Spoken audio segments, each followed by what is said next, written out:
नमस्कार। एक बार फिर से आप सभी का बहुत बहुत स्वागत है परीक्षा वर्ल्ड के इस यूट्यूब चैनल में। दोस्तों, एसएससी जीडी 2022 की परीक्षा के लिए टॉपिक वाइज हिंदी की जो क्लास मैं लगातार आप तक पहुंचा रहा हूं, उसमें मैंने कल वीडियो अपलोड किया था वाक्यांशों के लिए एक शब्द का। उसमें हमने 100 लगभग जो सबसे बेहतरीन आपके वाक्यांशों के लिए एक शब्द बन सकते थे, उनको हमने डिस्कस किया था। पहली इसकी क्लास थी, थ्योरी की यह क्लास थी, उसमें मैंने 100 बेहतरीन वाक्यांशों के लिए एक शब्द को कवर करवाया था। आज इसकी यह सेकेंड क्लास है और सेकेंड क्लास में हम इस टॉपिक से जुड़े इंपॉर्टेंट MCQs को कवर करने वाले हैं। इस तरह से आपका जो टॉपिक है पूरी तरह से यह समाप्त हो जाएगा। तो इन दो वीडियो को आप कम से कम एक बार जरूर देख लीजिएगा। तो चलिए वीडियो को स्टार्ट करते हैं। पहला प्रश्न आपके स्क्रीन पर है। तो यहाँ पे पहला प्रश्न आप देख पा रहे हैं, कंजूसी से धन व्यय करने वाला। इसके लिए एक शब्द का आपको चयन करना है कि क्या शब्द प्रयोग में लाया जाएगा। जो व्यक्ति कंजूसी से धन व्यय करता है उसके लिए एक शब्द का प्रयोग आपको करना है। तो राइट आंसर आपका क्या हो जाएगा? कृपण, यानी कि ऑप्शन आपका सी यहाँ पे बिल्कुल सही हो जाएगा। कंजूसी से धन व्यय करने वालों के लिए एक शब्द का प्रयोग होता है कृपण। तो इसके बारे में आप याद रखिएगा। किसी की सहायता करने वाला, किसी की सहायता करने वाला के लिए एक शब्द का आपको प्रयोग करना है। कौन सा एक शब्द इसके लिए प्रयोग में लाया जाएगा? तो राइट आंसर क्या हो जाएगा आपका? सहायक, यानी कि ऑप्शन आपका ए यहाँ पे बिल्कुल सही हो जाएगा। किसी की सहायता करने वाले के लिए जो एक शब्द है वह सहायक प्रयोग में लाया जाता है। तो ऑप्शन ए आपका बिल्कुल सही है। अगला प्रश्न आपके स्क्रीन पर है, पीढ़ी दर पीढ़ी चला आने वाला, जो सदियों से चला आ रहा है, एक पीढ़ी से दूसरी पीढ़ी तक चला आ रहा है, उसके लिए कौन सा एक शब्द प्रयोग में लाया जाएगा आपको बताना है। तो पीढ़ी दर पीढ़ी चला आने वाला, इसके लिए एक शब्द का प्रयोग हम कर सकते हैं अन्वयागत। ऑप्शन आपका जो यहाँ पे डी वाला दिया गया है बिल्कुल सही दिया गया है, अन्वयागत। ऑप्शन डी आपका यहाँ पे बिल्कुल सही दिया गया है। जिसके पास घर ना हो, जिसके पास घर ना हो, इसके लिए एक शब्द का आपको चयन करना है। तो जिसके पास घर ना हो उसको हम क्या कहेंगे? अनिकेत, यानी कि ऑप्शन आपका जो यहाँ पे सी है बिल्कुल सही हो जाएगा। जिसके पास घर ना हो, इस वाक्यांश के लिए एक शब्द का हम प्रयोग करेंगे अनिकेत, यानी कि ऑप्शन आपका सी यहाँ पे बिल्कुल सही है। अगला प्रश्न आपके स्क्रीन पर है, जिस स्त्री के पुत्र और पति न हो, जिस स्त्री के पुत्र और पति न हो, इस वाक्य के लिए एक शब्द का प्रयोग करना है। तो राइट आंसर क्या हो जाएगा? जिस स्त्री के पुत्र और पति न हो उसके लिए एक शब्द का प्रयोग होता है अवीरा। ऑप्शन आपका जो यहाँ पे ए दिया गया है बिल्कुल सही दिया गया है, अवीरा आपका जो है राइट आंसर हो जाएगा। एक एक चीज आपको याद करते हुए चलनी है, यहीं से आपके एग्जाम में प्रश्न बनेंगे। जो लोग हिंदी करना चाहते हैं, हिंदी की क्लास जो भी मैं अब तक चला रहा हूं, अभी तक जो मैंने क्लासेस आप तक पहुंचा दी हैं, कम से कम उनको तो आप देख कर ही एसएससी जीडी की परीक्षा में बैठिएगा। और इसके बाद अगला प्रश्न आपके सामने है, जो प्रमाण से सिद्ध ना हो सके, जो प्रमाण से सिद्ध ना हो सके, उसके लिए एक शब्द का आपको प्रयोग करना है।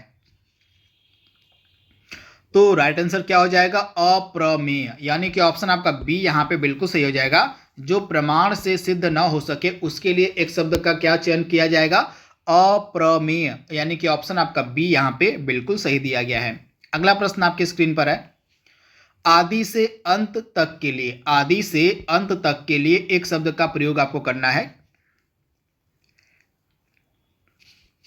आदि से अंत तक के लिए एक शब्द का आप चयन कीजिए कि कौन सा शब्द जो है प्रयोग में लाया जाएगा आदि से अंत तक के लिए। तो राइट आंसर क्या हो जाएगा आपका? आद्योपांत, यानी कि ऑप्शन जो आपका यहाँ पे बी दिया गया है बिल्कुल सही दिया गया है।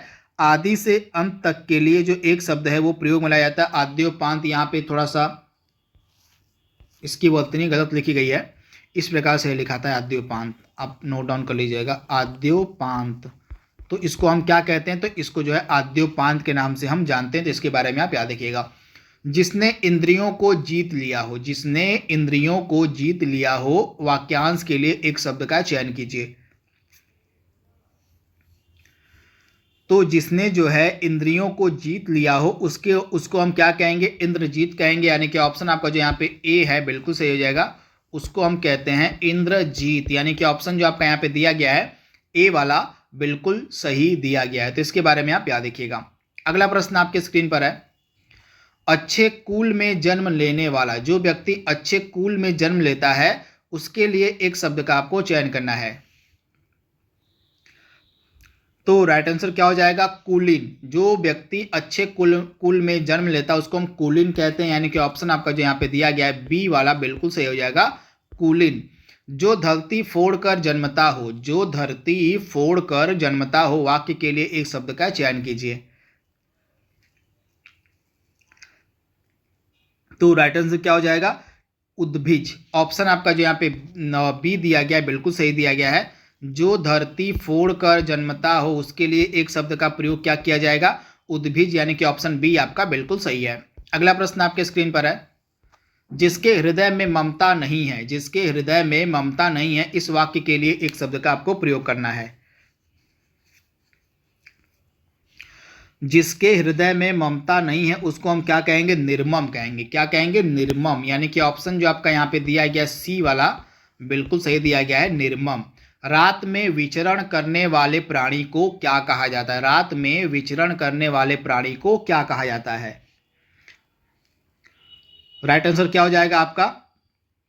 निशाचर। ऑप्शन आपका डी यहाँ पे बिल्कुल सही हो जाएगा। जो प्राणी जो है रात में विचरण करने वाले होते हैं उनको हम क्या कहते हैं? तो उसको हम निशाचर कहते हैं, यानी कि ऑप्शन डी आपका बिल्कुल सही है।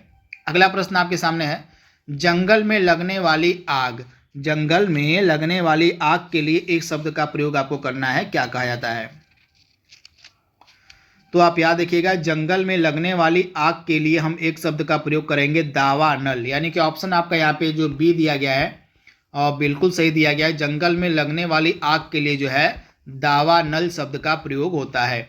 जो गोद लिया हुआ पुत्र, गोद लिया हुआ पुत्र के लिए सबसे उपयुक्त शब्द क्या होगा?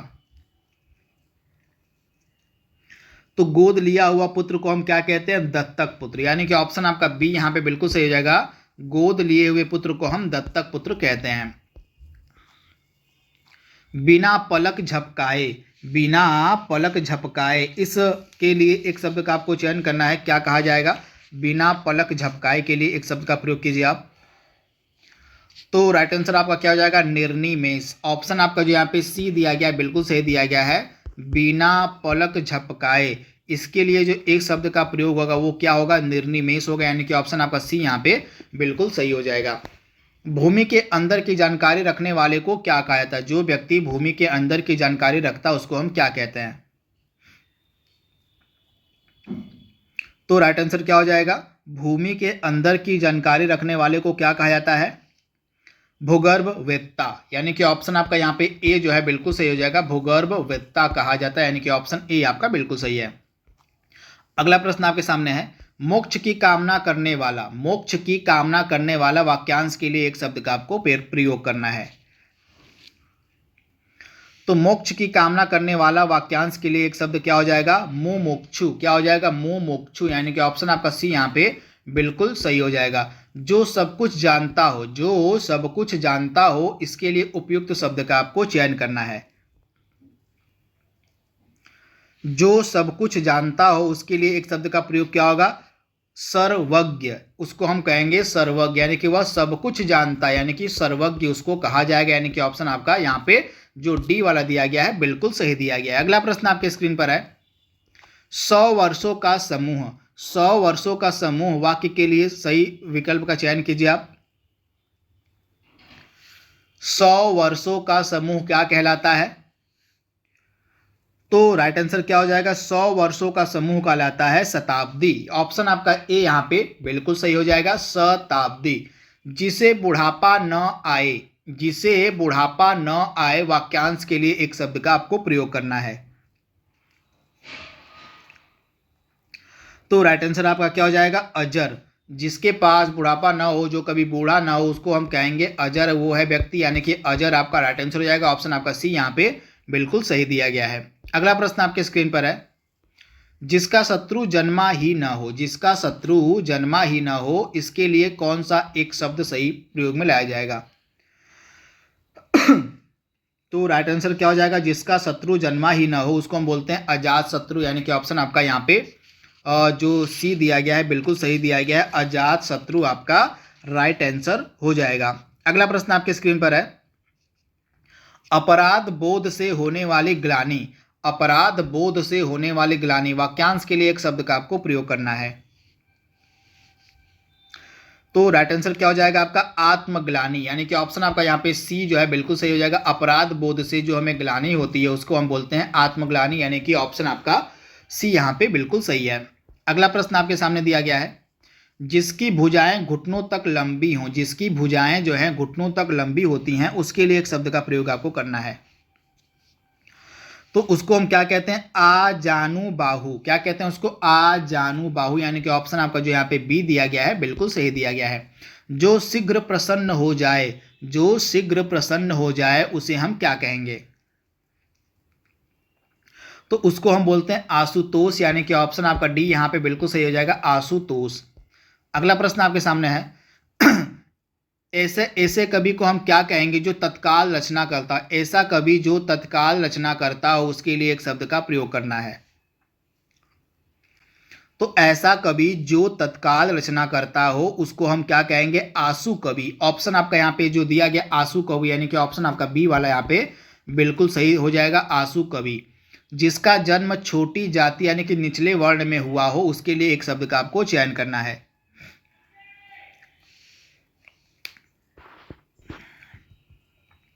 तो राइट आंसर क्या हो जाएगा, उसको हम क्या कहते हैं, जिसका जन्म छोटी जाति यानी कि निचले वर्ण में हुआ हो उसके लिए हम क्या शब्द का प्रयोग करेंगे, अंत्यंज, यानी कि ऑप्शन आपका जो यहाँ पे सी है बिल्कुल सही हो जाएगा। यह इस प्रकार से शुद्ध लिखाता है आपका आधा न आधा त फिर य फिर ज, अंत्यंज इसको हम बोलते हैं, और जिसका जन्म छोटी जाति यानी कि निचले वर्ण में हुआ हो। तो इसके बारे में आप याद रखिएगा।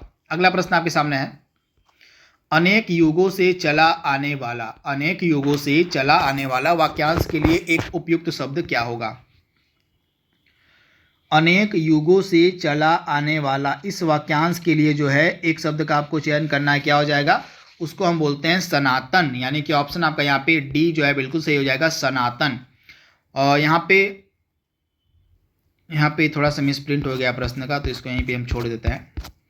अगला प्रश्न आपके सामने दिया गया है, दोपहर के बाद का समय क्या कहलाता है। दोपहर के बाद का समय के लिए एक शब्द का आपको चयन करना है, क्या कहलाएगा। तो दोपहर के बाद का समय अपराह्न कहलाता है, यानी कि ऑप्शन आपका सी यहाँ पे बिल्कुल सही हो जाएगा, अपराह्न। पर्वत की तलहटी वाक्यांश के लिए एक शब्द क्या होगा, पर्वत की तलहटी के लिए एक शब्द का आपको प्रयोग करना है, क्या प्रयोग में लाया जाएगा, पर्वत की तलहटी। तो राइट आंसर आपका क्या हो जाएगा, जो पर्वत की तलहटी होती है उसके लिए एक शब्द का हम क्या प्रयोग कर सकते हैं। तो राइट आंसर आपका क्या हो जाएगा, तो राइट आंसर आपका होने वाला है उपत्यका, उपत्यका, यानी कि ऑप्शन आपका जो यहाँ पे बी दिया गया है बिल्कुल सही हो जाएगा। पर्वत की तलहटी वाक्यांश के लिए एक शब्द का प्रयोग होता है उपत्यका, यानी कि ऑप्शन बी आपका बिल्कुल सही है। अगला प्रश्न आपके सामने है, जिसे यह न जान पड़ता हो कि क्या करूं और क्या न करूं, और इसका मतलब क्या होता है। जिसे यह न जान पड़ता हो कि क्या करूं और क्या न करूं, इसके लिए एक शब्द का हम क्या प्रयोग कर सकते हैं। तो उसके लिए हम एक शब्द का प्रयोग कर सकते हैं किंकतर्भ्य विमूढ़, यानी कि ऑप्शन आपका जो यहाँ पे सी है बिल्कुल सही हो जाएगा, किंग कर्तव्य विमूढ़, यानी कि ऑप्शन सी आपका बिल्कुल सही है। इसका मतलब होता है जिसे यह न जान पड़ता हो कि क्या करूं और क्या न करूं। अभी अभी जन्म लेने वाला, अभी अभी जन्म लेने वाला, इसके लिए एक शब्द का आपको प्रयोग करना है कि क्या शब्द प्रयोग में लाया जाएगा, जो अभी अभी जन्म लेता है। तो राइट आंसर क्या हो जाएगा, नवजात उसको हम बोलेंगे, यानी कि ऑप्शन आपका सी यहाँ पे बिल्कुल सही हो जाएगा, नव, ऑप्शन बी आपका बिल्कुल सही हो जाएगा, नवजात, ऑप्शन बी यानी कि नवजात आपका सही है। अगला प्रश्न है, सारी पृथ्वी के राजा को हम क्या कहेंगे, सारी पृथ्वी के राजा को क्या कहा जाता है। काफी महत्वपूर्ण प्रश्न है, आपको बताना है कि सारी पृथ्वी के जो राजा होते हैं उनको हम क्या कहते हैं। तो सारी पृथ्वी के राजा को हम क्या कहेंगे, चक्रवर्ती, यानी कि ऑप्शन आपका जो ए यहाँ पे दिया गया बिल्कुल सही दिया गया, चक्रवर्ती। कान के नीचे लटकता हुआ कोमल भाग, कान के नीचे लटकता हुआ कोमल भाग के लिए एक शब्द का प्रयोग आपको करना है। तो राइट आंसर क्या हो जाएगा, उसको हम बोलते हैं कर्णपाली। कान के नीचे लटकता हुआ जो कोमल भाग होता है उसके लिए हम एक शब्द का प्रयोग कर सकते हैं कर्णपाली, यानी कि ऑप्शन आपका जो यहाँ पे सी दिया गया है बिल्कुल सही दिया गया है। अगला प्रश्न आपके सामने है, पीने की इच्छा को क्या कहा जाता है। पीने की इच्छा को हम क्या कहते हैं, पीने की इच्छा को क्या कहा जाता है। फटाक से इसका आंसर देने की आप कोशिश करिए कि जो पीने की इच्छा होती है, पीने की इच्छा के लिए एक शब्द का जो प्रयोग है वह क्या किया जा सकता है, इसका आंसर दीजिए आप। तो इस प्रश्न का राइट आंसर हमारा क्या हो जाएगा, पीपासा। ऑप्शन आपका जो बी दिया गया बिल्कुल सही दिया गया, पीने की इच्छा, इसको हम कह सकते हैं पीपासा, यानी कि ऑप्शन बी आपका बिल्कुल सही है। एक बार कही बात को दोहराते रहना, वाक्यांश के लिए एक शब्द क्या प्रयोग में लाया जाएगा। एक बार कही गई बात को दोहराते रहना, इस वाक्यांश के लिए एक शब्द का हम क्या प्रयोग कर सकते हैं, तो पिष्ट पेषण। ऑप्शन आपका जो सी दिया गया है बिल्कुल सही दिया गया है। पिष्ट पेषण जो है एकदम सटीक इसके लिए इस्तेमाल में लाया जाएगा। यह शुद्ध इस प्रकार से लिखाता है, पिष्ट पेषण, इस प्रकार से यह शुद्ध लिखाता है। तो यहाँ पे थोड़ा सा वर्तनी का मिस्टेक है, टाइपिंग मिस्टेक है, तो पिष्ट पेषण इसको हम कहते हैं, इस प्रकार से यह शुद्ध लिखा जाता है। अगला प्रश्न आपके सामने है, जो बहुत मंद गति से कार्य करता हो उसके लिए एक शब्द का हम क्या प्रयोग करेंगे। जो बहुत मंद गति से कार्य करता हो उसके लिए हम एक शब्द का क्या प्रयोग करेंगे, तो उसको हम मंथर कहेंगे। ऑप्शन आपका जो यहाँ पे ए दिया गया बिल्कुल सही दिया गया, मंथर। वीर पुत्र को जन्म देने वाली, वाक्यांश के लिए एक शब्द का क्या प्रयोग किया जाएगा, वीर पुत्र को जन्म देने वाली। वीर पुत्र को जन्म देने वाली को हम कहते हैं वीर प्रसू। आप याद रखिएगा, जो महिला वीर पुत्र को जन्म देती है उसको हम बोलते हैं वीर प्रसू, यानी कि ऑप्शन आपका सी यहाँ पे बिल्कुल सही हो जाएगा, वीर प्रसू। अगला प्रश्न आपके सामने है, उचित अनुचित का एक ज्ञान रखने वाला, इस वाक्यांश के लिए एक शब्द का आपको प्रयोग करना है। उचित और अनुचित का जो व्यक्ति ज्ञान रखता है उसके लिए हम क्या एक शब्द प्रयोग में ला सकते हैं, तो उसको हम विवेकी कह सकते हैं, यानी कि ऑप्शन आपका ए यहाँ पे बिल्कुल सही हो जाएगा, विवेकी। जो पसीने से उत्पन्न हो, जो पसीने से उत्पन्न हो उसके लिए एक उपयुक्त शब्द का आप चयन कीजिए।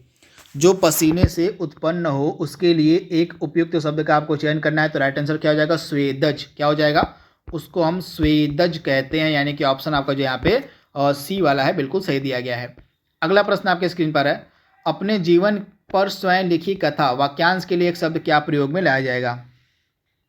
अपने जीवन पर स्वयं लिखी कथा, इसके लिए जो एक शब्द का प्रयोग हम क्या कह सकते हैं, तो अपने जीवन पर स्वयं लिखी कथा को हम कह सकते हैं आत्मकथा, यानी कि ऑप्शन आपका यहाँ पे जो डी है बिल्कुल सही हो जाएगा। जिसे वाणी व्यक्त न कर सके, जिसे जो है वाणी व्यक्त न कर सके, इस वाक्यांश के लिए एक शब्द बताइए आप। जिसे वाणी व्यक्त न कर सके, इसके लिए हम एक शब्द का चयन क्या कर सकते हैं, अनिर्वचनीय। ऑप्शन आपका सी यहाँ पे बिल्कुल सही हो जाएगा, अनिर्वचनीय, इसको हम कह सकते हैं, ऑप्शन सी आपका बिल्कुल सही है। अगला प्रश्न आपके सामने है, तो यह हमारा लास्ट प्रश्न था, आज का लास्ट प्रश्न था। आई होप ये वीडियो आपको पसंद आया होगा। इसके दोनों पार्ट आप देख लीजिएगा, जो थ्योरी वाली क्लास इसकी थी उसको तो कम से कम आप देख लीजिएगा और इसको भी आप देख लीजिएगा। तो ये दो क्लास अगर आप देख लेते हैं तो पूरा कॉन्फिडेंस महसूस करेंगे इस टॉपिक को लेके। तो आज के लिए बस इतना ही। Thank you, thanks for watching, thank you.